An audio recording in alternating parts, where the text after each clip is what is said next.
Bonsoir, c'est encore Abraham Kwaku pour parler de cette relation merveilleuse entre Jésus, notre Dieu, et ses enfants. Jésus, le bon berger, qui, comme il a promis, même s'il perdait une brebis 600, irait rechercher celle-là et fêterait fièrement les retrouvailles entre lui et sa brebis qu'il aurait perdue.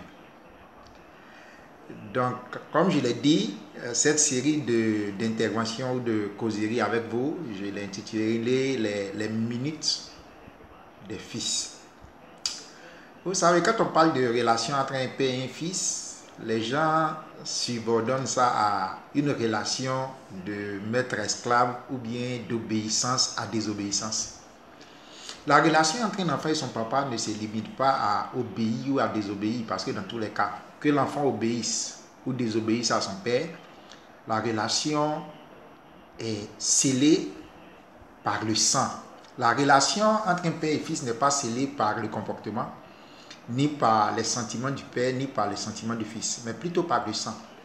C'est en cela que Christ, venant à la croix, est venu mourir afin de sceller cette alliance entre nous et Dieu, notre Christ, par le lien du sang. Ce lien du sang qui est, comme le disait l'apôtre Pierre, incorruptible. Ce lien du sang qui fait que Dieu nous a scellés de son esprit. La Bible dit qu'il nous a scellés.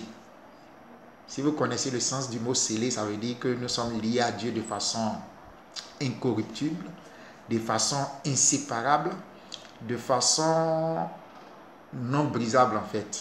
Donc la relation entre un père et un fils ne dépend de rien d'autre que du fait qu'ils sont liés par le lien du sang.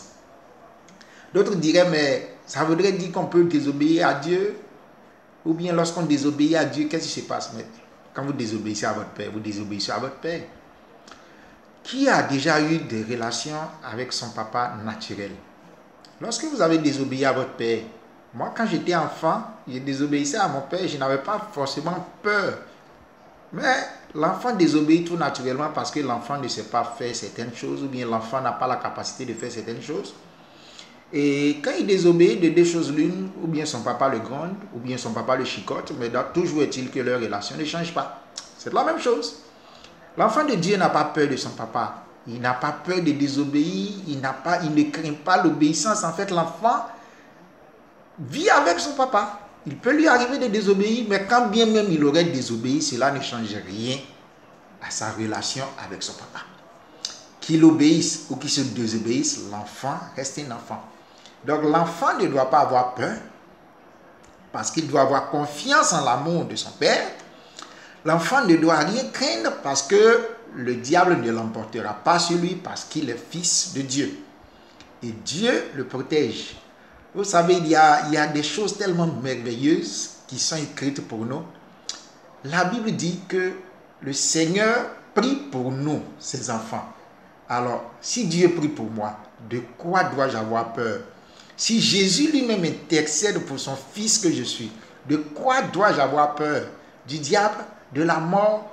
Des problèmes de la vie? Non, je dois vivre en paix, je dois vivre heureux, je ne dois me mettre aucune contrainte, je ne dois avoir aucune crainte parce que j'ai vaincu tout ce qui peut vouloir s'attaquer à moi sans même avoir agi parce que je suis fils de Dieu.